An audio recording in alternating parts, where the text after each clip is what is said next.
আমরা সকলে জানি নবী আলাইহিস সালামের কিছু গুণবাচক নাম আছে, তার মধ্যে অন্যতম একটা নাম ইমামুল মুরসালিন। ইমামুল মুরসালিন, ইমামুল মুরসালিন। কেন ইমামুল মুরসালিন বলে? আমাদেরকে বলে ইমামুল মুসলিমিন, আমরা মুসলমানদের ইমাম। মুহাম্মদুর রাসূলুল্লাহকে বলে ইমামুল মুরসালিন, উনি সমস্ত আম্বিয়া কেরামের ইমাম। কিভাবে, কেমনে? মেরাজের রাতে আল্লাহ পাক রব্বে কারীম হযরত মুহাম্মদুর রাসূলুল্লাহ সাল্লাল্লাহু আলাইহি সাল্লামকে বাইতুল মাকদিসে নিয়ে গেছেন। নিয়ে যাওয়ার পরে সমস্ত আম্বিয়া কেরাম, আব্বাজান হযরত আদম আলাইহিস সালাম থেকে হযরত ঈসা আলাইহিস সালাম পর্যন্ত 1,00,000 বা 2,24,000 সমস্ত পয়গম্বর বাইতুল মাকদিসে নবী আলাইহিস সালাতু ওয়াস সালামকে আহলান সাহলান করে মারহাবান তাইয়্যিবান বলে স্বাগতম করে আল্লাহ নবীকে বরণ করে নিয়েছে। বলেন সুবহানাল্লাহ।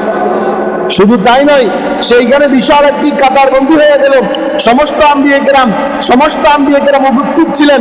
হযরত মুহাম্মদুর রাসূলুল্লাহ সাল্লাল্লাহু আলাইহি সাল্লাম এক একজন করে মুসাফা করলেন। হযরত আদম আলাইহিস সালামের সাথে সাক্ষাৎ হলো, সালাম করলো, কথা বললো। হযরত নূহ আলাইহিস সালামের সাথে সাক্ষাৎ হলো, সালাম হলো, কথা হলো। হযরত শীস আলাইহিস সালামের সাথে সাক্ষাৎ হলো, কথা হলো।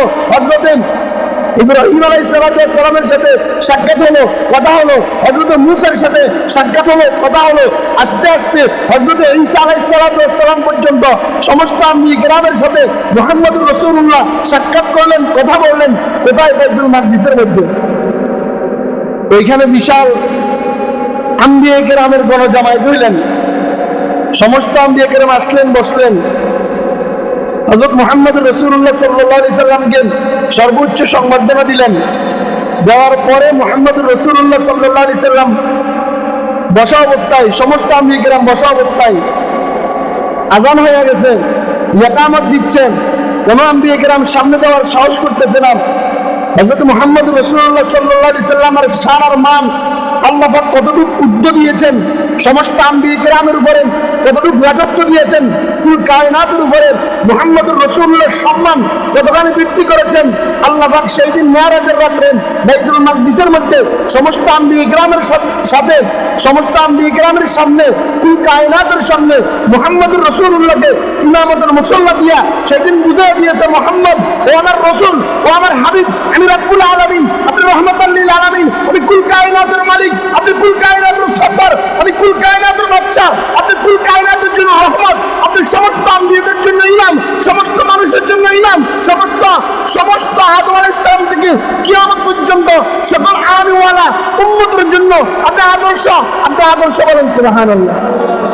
মুহাম্মদুর রাসূলুল্লাহ শান আর মান বোঝানোর জন্য, মুহাম্মদুর রাসূলুল্লাহর মর্যাদা বোঝানোর জন্য, মর্যাদা উন্নয়ন করার জন্য আল্লাহ পাক উম্মতে রাসূলের সম্মান আছেই আছে, আরো সম্মানিত করার জন্য আল্লাহ নবী সাল্লাল্লাহু আলাইহি সাল্লামকে ইমামুল মুরসালিনের সমস্ত আম্বিয়া কেরামের ইমাম বানাইয়া দিলেন। বলেন সুবহানাল্লাহ। জিবরাইল আলাইহিস সালাতু ওয়াস সালাম আসি বললেন, হাত ধরি আল্লাহ নবী সাল্লাল্লাহু আলাইহি সাল্লামকে সামনে উঠাইয়া দিলেন। রাসূলুল্লাহ সাল্লাল্লাহু আলাইহি সাল্লাম আজকের সমস্ত আম্বিয়া কেরামের ইমাম আপনি মুহাম্মদুর রাসূলুল্লাহ সাল্লাল্লাহু আলাইহি সাল্লাম।